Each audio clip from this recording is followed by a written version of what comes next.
And, of course, right now, Max, we've got to talk about what we did yesterday. That's true. So yesterday, Max and I Yeah. got in our car.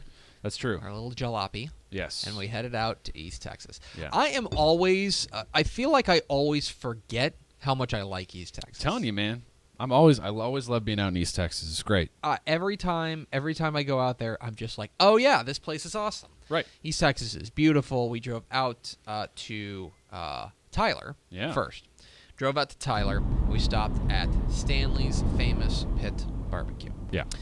In Tyler, Texas. Yeah. And by the way, the video I'm running with this, about 5.5 minutes of quality footage here. Fantastic. Yeah. We went to Stanley's famous Pit barbecue. Yeah. This was recommended to us by about 7,000 people. Yeah. Yeah, like, why haven't you done this yet? And so we went. Yeah. And we met up with our friends Mike Graham and Clint Buckley from ETSN. We argued about many things over great food. It was just a bunch of sports writers being lame. Yeah. But it was a lot of fun. Yeah. Good to see those guys. And barbecue was amazing. It looks amazing. We I know ate you look at a these lot. pictures. Yeah. Greg is currently showing off the brother-in-law sandwich, which was his favorite. Which we need to have a conversation about. Well, we can have it when we get over with the video. So there are. Okay. We can have a debate when we that's finish fine. this. That's fine. And so where are we at in the video now? I don't know. We're on our way to New Diana now. Oh, okay. So then after we ate and got our tum-tums full of good barbecue, we took off and headed to Diana, Texas. Yeah. Little town up there in kind of the northeast part of Texas. And it is where New Diana was taking on Ore City in a big-time rivalry game. It's the Yamboree game. Yeah. The game they play on Thursday because everybody gets off Friday to go to the annual Yam Festival out there, the Yamboree. Yeah. And going into this game, I think we were expecting a shootout. Yeah, I think we felt like the score would run way up, 50, 60 maybe potential for both teams. And, I mean, look, the offenses definitely showed the flashes, but I think there's some nerves. We talked to Coach Robbie Copeland, who invited us up for this game, a longtime friend of mine, and he said, he had to kind of kick them before the game because they were a little tight about this game. But, I mean, New Diana came out firing, took off to a 27-7 lead to open things up. And they looked really sharp, and Ore City was kind of struggling to get it going. Well, and you can tell that this New Diana offense, this new look offense, they've bought in. This kind of spread, Lake Travis style Eagle offense. tempo, baby. Eagle tempo was offense. running, and they looked good. And I'll tell you, I know that these are two small towns, just 3A. Yeah. But I will tell you, these guys were fired up. Yeah. It was a great game. It was a packed house. Packed house. Yeah. But eventually, Ore City kind of got their wheels on. Yeah, they did. And Ore City got their wheels on, and they got their wheels on based on their running game. Yeah.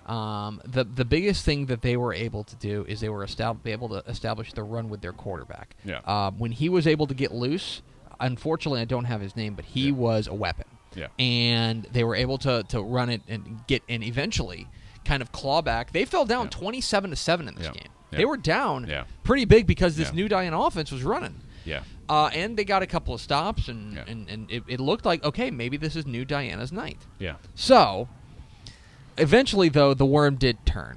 Yeah. And Ore City got their wheels on offensively, and things started running for them. Yeah. They end up crawling back and after halftime and tying the game up right after, like 46 seconds in the second half. Yeah.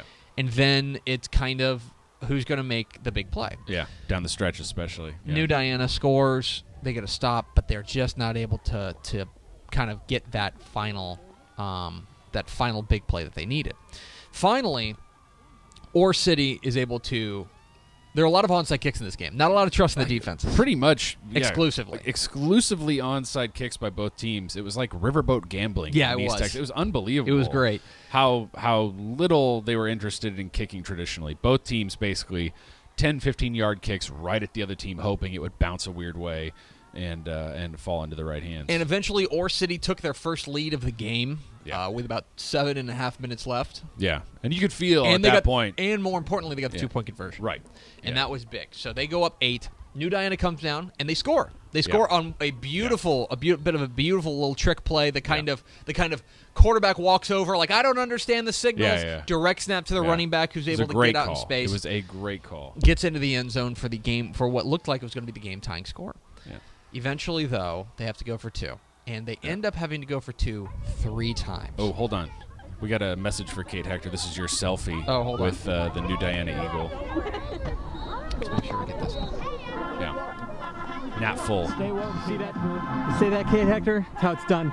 All right. Okay. Now back to the game. That's right. Most important thing is that your mascot battle with Kate Hector of the UIL That's continues, exactly right. and that you've thrown out your warning shot ahead of the UIL state championships. But we're seeing now the footage of Ore City's comeback and all the scoring that they did down the stretch, and more importantly, we didn't get footage of it, but the wild finish. Yes. Where Ore City looked like it was just going to kneel. So this thing, so Ore City is able to convert a 4th and 8. They have a 2-point lead. The New Diana doesn't get a 2-point conversion, and so all they have to do is run out the clock. Yeah. And so they convert a 4th and 8, and that looks like the backbreaker. It's like, that's it. Like Ore City's like pumping their fist. New Diana just burned their last time out. They're on like the New Diana 5. Okay, all they got to do is kneel it. Yeah.